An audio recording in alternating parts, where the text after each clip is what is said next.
Welcome to the deep dive.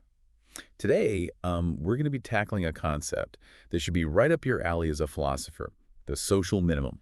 Okay, We're using the Stanford Encyclopedia Philosophy entry on social minimum as our guide for this deep dive. great. And we're not just going to be looking at what a social minimum is, but also examining the deeper philosophical questions around it. Why does it even matter? What are the strongest arguments for and against actually, implementing one in the real world? It's a fascinating area. I mean, this is where very abstract moral philosophy just collides headfirst with real-world policy decisions. Exactly. So first, what exactly are we talking about when we say social minimum? At its very core, it's about trying to define that bundle of resources and opportunities required for a minimally decent life. Okay. And already that phrase itself, minimally decent, it's philosophically loaded. Right, because how do we even define decent? Does it change based on, cultural context or the overall wealth of a society or individual needs and capabilities? Is there some universal standard for a minimally decent life? Or is it inherently relative? Those are all key questions that any theory of the social minimum has to grapple with. Right. And the Stanford Encyclopedia piece actually makes a distinction between the social minimum as a concept, like the ideal we're kind of aiming for, and a policy regime, like the actual nuts and bolts mechanisms we'd use to try and achieve it. So the concept is like the philosophical bedrock, and then the policy regime is the messy real-world application. Precisely. And even at that conceptual level, there's debate about what we're securing a minimum of. Like, are we talking about a minimum level of welfare or capabilities or resources? Each of those approaches comes with its own set of philosophical challenges. So let's break those down. Let's start with welfare. It seems intuitive to say everyone deserves at least a minimum level of well-being, but then how do you measure that? Right, and that's where the problem of adaptive preferences comes in. So if someone has always lived in poverty, for example, their expectations of what constitutes a good life might be dramatically different than someone in a much more affluent society. Does that mean they're truly well off just because they've adjusted to their circumstances? So focusing solely on subjective feelings of happiness or satisfaction might not capture the full picture of what a minimally decent life requires. So what about the capability approach then? That seems to offer a maybe more objective way to assess well-being based on what people are actually able to do and be. Right. Capability theorists like Amartya Sen, they shift the focus from just the subjective feelings to these objective freedoms. But that raises its own set of challenges. How do we decide which capabilities are truly fundamental to a minimally decent life? The entry mentions Martha Nussbaum's list of essential capabilities, which includes things like, bodily health, political participation, even the ability to play. And even a philosopher, I think, could spend years debating the completeness and the objectivity of a list like that, right? Absolutely. And even if you could agree on a list, then how do you determine the threshold for each capability? How much health? How much education? How much political freedom is actually enough to meet that standard of a minimally decent life? It's very tricky. It seems like defining those thresholds would involve both philosophical and empirical considerations. You'd need to understand both the inherent value of each capability and the real-world resources needed to achieve it. Exactly. And that leads us to the resourcist approach, which just focuses on ensuring a minimum level of these tangible resources like income, wealth, or access to essential goods and services. At first glance, that one seems the most straightforward, right? Just set a minimum income level or guarantee access to basic necessities. But I imagine there are critiques of this approach too, right? Of course. So critics would argue that just giving resources, providing resources, doesn't necessarily translate into a decent life. It's crucial to consider how those resources are distributed, whether people have the capabilities to use them effectively, and the broader social context that they live in as well. It's not just about having the money, it's about what you can actually do with that money and what opportunities are available to you. Exactly. And this kind of brings us back to that issue of relativity that we touched on earlier. Is the social minimum, is it a fixed standard, or does it shift depending on things like how wealthy a society is overall? That's a question that I think could spark endless debate among philosophers. Right. On the one hand, it seems kind of intuitive that a minimally decent life would require more resources in a wealthy society where the cost of living is just higher. Right. And Sen argues that even for capabilities like maintaining self-respect, just the cost of that goes up in wealthier societies. Right. Keeping up with social norms, participating in cultural activities, it all becomes more expensive when everyone around you has more. That makes sense. Yeah. But there has to be a limit to this relativity, right? Right. What about countries where even being relatively well off still means that you lack basic essentials like clean water or adequate health care? Yeah, you've hit on a key tension here in this debate. How do we balance that idea of a relative social minimum with the reality of absolute deprivation in many parts of the world? Yeah, it's a complex issue with, I think, no easy answers. But let's assume for now that we've somehow managed to define a minimally decent life. So then the next question becomes, why should we as a society guarantee this minimum to everyone? What are the compelling philosophical arguments for actually establishing a social minimum? Now we're getting into the heart of the ethical debate. And as a philosopher, I think you'll appreciate the nuances here. Yeah. So let's start with utilitarianism. It's a consequentialist framework that focuses on maximizing overall happiness. Okay, so the utilitarian argument then would be that a social minimum could, if done right, increase total happiness, especially if we accept that principle of diminishing marginal utility, meaning like redistributing resources from the wealthy to the poor would generate a net increase in happiness. That's the basic idea. However, utilitarians have to also consider the potential negative consequences of those kinds of policies. So, for example, could high taxes or generous welfare programs disincentivize work or innovation or economic growth? And if so, would those negative consequences then outweigh the initial gains in happiness from redistribution?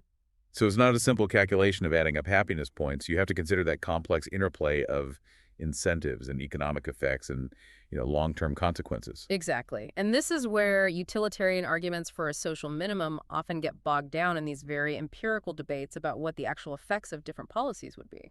So it kind of highlights the limitations of a purely consequentialist approach when you're dealing with such a multifaceted issue. Precisely. So let's move on then to another major player in political philosophy, libertarianism. Okay. This perspective places a very strong emphasis on individual rights and particularly self-ownership. Right. So libertarians basically view taxation as a form of forced labor. Right. So any attempt to fund a social minimum through taxes would be seen as a violation of individual liberty. That's the general idea, yeah. They argue that you have this fundamental right to your own body and the fruits of your labor, and the government can't legitimately coerce you into using them for someone else's benefit. So it seems like there's just no room for a social minimum within a strict libertarian framework. Well, not quite that simple. Even some strong proponents of self-ownership, like Robert Nozick, Yeah. acknowledge this possibility of a Lockean proviso. Okay. And this principle suggests that while individuals have a right to acquire property, they can't do so in a way that leaves others worse off than they would be in a state of nature where all resources are just unowned. So even within a libertarian framework, there might be at least a sliver of justification for redistributing resources if it prevents people from falling below a certain baseline. That's the argument. However, in practice, that baseline is likely to be very, very low, and most libertarians would maintain that just a free market, without government intervention, is the best way to ensure that everyone reaches at least that very minimal level of well-being. So traditional libertarianism might offer a very weak justification for a very limited social minimum, but it's unlikely to support the kind of robust welfare state that many advocates envision. Right. So what about then those left libertarians that the entry mentions? They seem like they might be a little bit more open to redistribution. Yeah, so left libertarianism tries to reconcile this idea of self-ownership with a more egalitarian approach to resource distribution. Okay. So they focus on the fact that many valuable resources, like land or natural resources, these weren't created by anyone's labor and therefore shouldn't be subject to this absolute private ownership. So they'd be more comfortable with taxing unearned wealth or inherited assets than to fund a social minimum. Exactly. They might even support a universal basic income paid out to everyone, regardless of their work status or income level. This then raises a whole set of fascinating philosophical questions about how we balance individual liberty with the need to ensure that everyone has a kind of fair starting point in life. It seems like left libertarianism offers a more nuanced approach to property rights that could potentially accommodate a more robust social minimum than traditional libertarianism. Right, and this brings us to another major strand of thought in political philosophy, egalitarian liberalism, Okay. often associated with John Rawls and his theory of justice as fairness. Ah, yes, the famous veil of ignorance. Remind me how that works again. Right. So Rawls asks us to imagine ourselves in what he calls the original position, designing the basic principles of a just society without knowing what our own position in that society would be. Okay. So we're behind this veil of ignorance about our own talents, our social status, even our conception of the good life. So we're stripped of any knowledge that could bias our choices in favor of our own self-interest. Exactly. And Rawls argues that in this situation, rational individuals would choose principles that guarantee a social minimum to protect themselves from the possibility of ending up in a really disadvantaged position.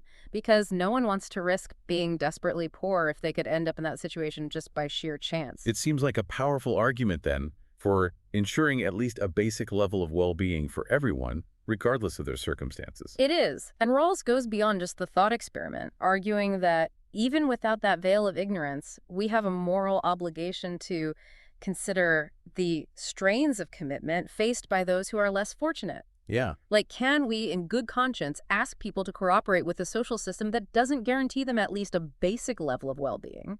It's a compelling ethical argument that goes beyond pure self-interest and appeals to our sense of fairness and shared humanity.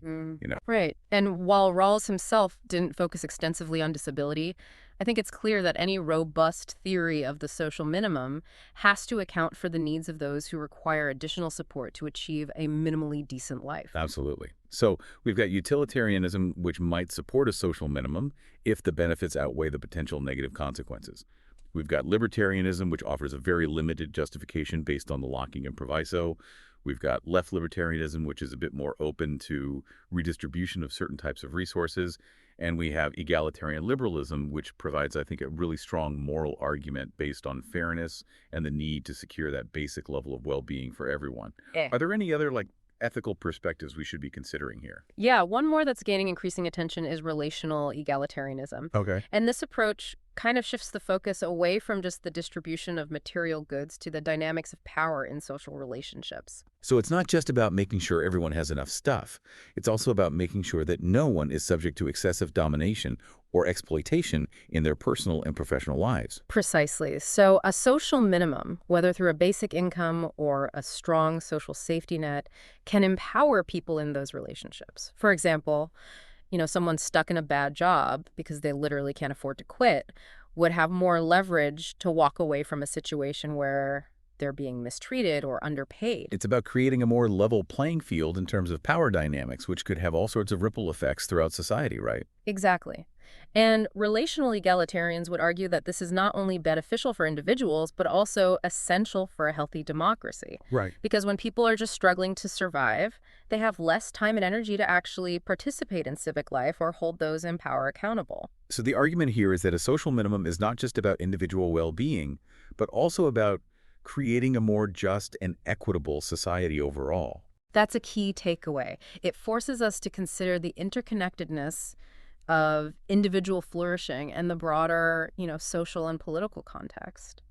This is already such a rich and nuanced discussion, and we've only just begun to explore the ethical arguments for a social minimum. Mm-hmm. I'm eager to hear what the critics have to say and how those arguments kind of stand up to philosophical scrutiny. That's where we'll pick up in the next part of this deep dive.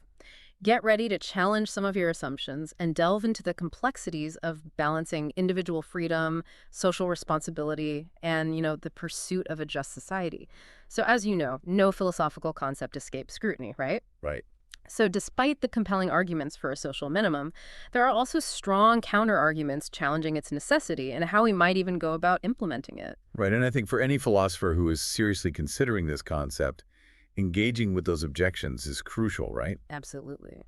So what are some of the major criticisms leveled against the social minimum? Well, one of the most prominent objections comes from proponents of what we call negative liberty. So these are folks who really prioritize freedom from external constraints. Okay. And they would argue that government interventions, particularly those involving taxation and redistribution, inherently infringe upon individual liberty. Right. And that's that classic libertarian stance, right? Yeah. Viewing taxation as a form of coercion. But haven't we already kind of established that poverty itself restricts freedom? Like if you can't afford basic necessities, you're not truly free to pursue your goals or to live a meaningful life, are you? Yeah, and that's a key counter-argument, the idea of positive liberty. Right. So proponents of a social minimum would argue that true freedom requires not just the absence of those external constraints, but Yeah. also the resources and opportunities necessary to actually exercise your agency and make choices that align with your values. So it's not just like freedom versus security. It's like a recognition that a certain level of social and economic security can actually enhance freedom for everyone. Precisely. Now, the freedom objection gets even more complex, I think, when we consider that libertarian argument based on self-ownership. Right. So the claim is that taxing someone's income to fund a social minimum is akin to forcing them to work for the benefit of others. Essentially a form of partial slavery. That's a strong charge. Mhm. But is that really a philosophically sound comparison? Does taxation really amount to forced labor? That's where the debate gets pretty heated. Critics of the libertarian view argue that while taxation is undoubtedly coercive to some extent, it doesn't strip individuals of their fundamental control over their labor. They still choose whether to work, what kind of work to do, how to allocate their time and energy. So it's more like sharing a portion of the fruits of your labor with the community Yeah. rather than being completely subjected to the will of others, Yep, right? right. It's about contributing to a system that ultimately benefits everyone, including yourself. Right. However, this raises further questions about what constitutes a fair share and whether individuals really have a right to determine exactly how all of their resources are used. Mm. These are questions of distributive justice that really lie at the heart of the social minimum debate. Okay, so we've explored the freedom objection and we've kind of hit on some of its counterpoints. Mhm. What other criticisms do proponents of a social minimum need to grapple with? Another significant concern is the fairness objection. And this is often rooted in worries about work disincentives and the potential for what some people call free riding. Right. So critics argue that a social minimum might actually discourage people from working, leading to a situation where some individuals are contributing very little while benefiting from the efforts of others. And this concern often gets framed in terms of welfare dependency, right? Yeah. This idea that people will become reliant on government assistance and then choose not to work, even if they're capable of working. But isn't that concern often based on stereotypes and anecdotal evidence Mhm. rather than robust empirical data? You're right to be skeptical of those generalizations. Empirical studies on the effects of social welfare programs on work incentives, these have produced mixed results, frankly. While some studies do suggest a small negative impact on labor force participation, others find no significant effect, or even a positive impact in certain contexts. So it's a really complex issue that requires, I think, careful analysis of the specific design of social programs and the broader economic context as well. Absolutely. However, even if we acknowledge the empirical uncertainties, the fairness concern still raises, I think, important philosophical questions about reciprocity and the relationship between individual contributions and then the social benefits that one receives. If someone benefits from living in a society, shouldn't they be expected to contribute to its upkeep in some way? That seems like a reasonable expectation. But how do we even define contribution in a way that really encompasses that full range of human activity, right? Yeah. And recognizes that not everyone has the same abilities or opportunities to contribute through paid work. That's a key point. So, proponents of a social minimum often argue that contribution shouldn't be narrowly defined as just participating in the formal labor market. Right. It can also encompass things like caregiving, community involvement, creative pursuits, all sorts of other activities that really do contribute to the well-being of society as a whole. It's about recognizing those diverse ways that people can contribute to a flourishing community and valuing those contributions even if they don't generate a direct economic return, right? Precisely. And this brings us to the question of work conditionality, Right. which is a major point of contention in a lot of these social policy debates. Should receiving social assistance be contingent on actively seeking or engaging in paid work? It seems like there are really strong arguments on both sides of this issue. Proponents of work requirements would argue that they ensure fairness, right? Yeah. Prevent abuse, encourage self-sufficiency. But then the critics would counter that they can be punitive, right? They can trap Okay. people in low-wage jobs.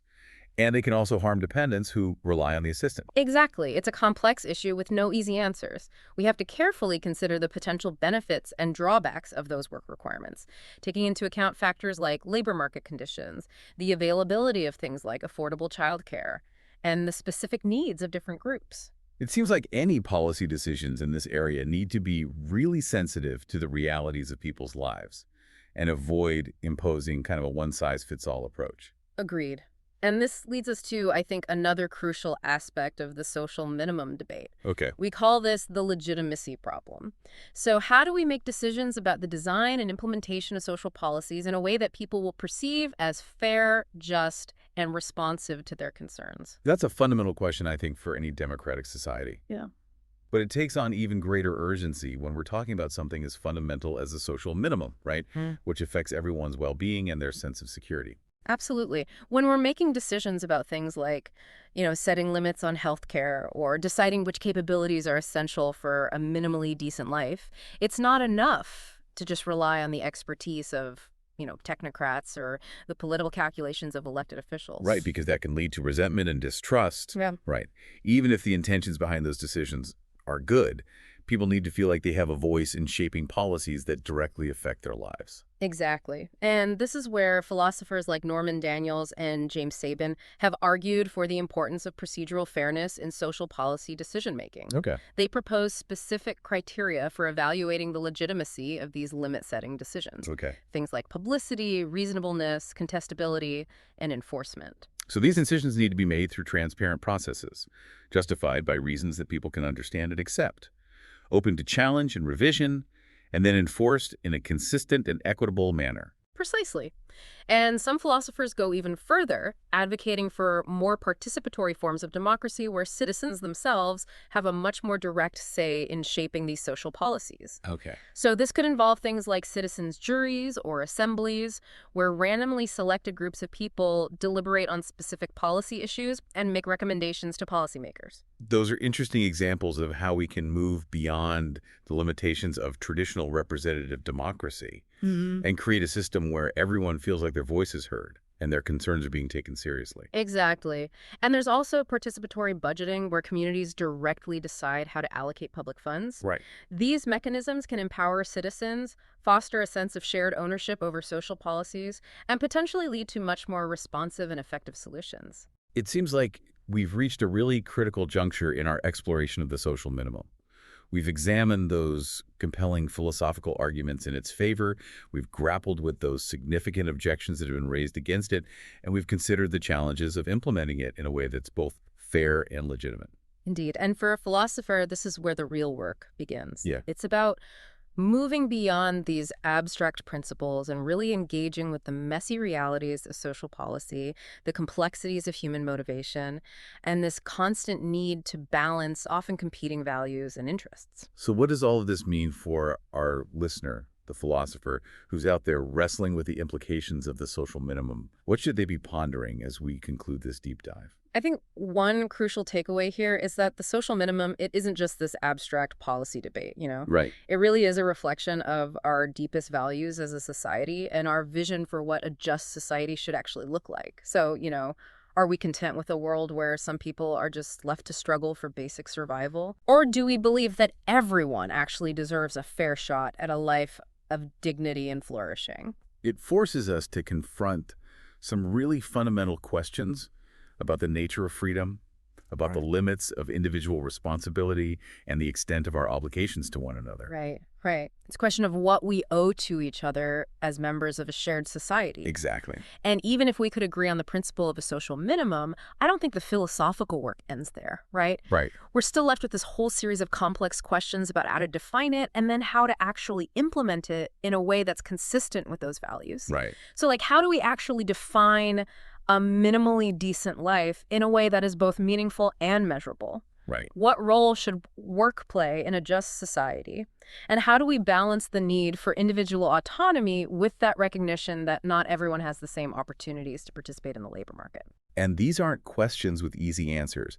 They require, I think, careful consideration of empirical evidence, ethical principles, and the lived experiences of very diverse individuals and communities. Absolutely. And it's a conversation that needs to involve not just, philosophers and policymakers, but also the people who are most directly affected by these decisions. Yeah.